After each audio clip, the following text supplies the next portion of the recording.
ভারতে বাংলাদেশের সহকারী হাইকমিশনে ভাঙচুর, প্রধান উপদেষ্টার কুশপুতল দাহ এবং অশালীন, অযৌক্তিক ও বানোয়াট মন্তব্য প্রচারের বিরুদ্ধে তীব্র নিন্দা ও ক্ষোভ জানিয়েছে বাংলাদেশের হিন্দু, বৌদ্ধ, খ্রিস্টান কল্যাণ ফ্রন্ট।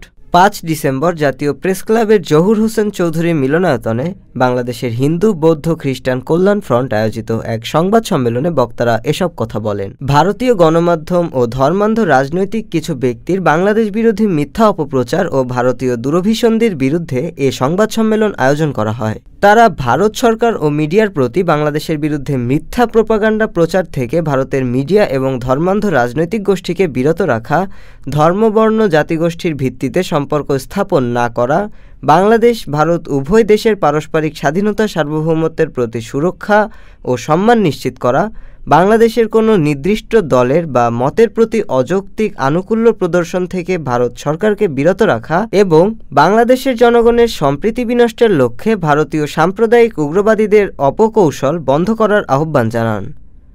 ডেস্ক রিপোর্ট, আজ বার্তা, ঢাকা।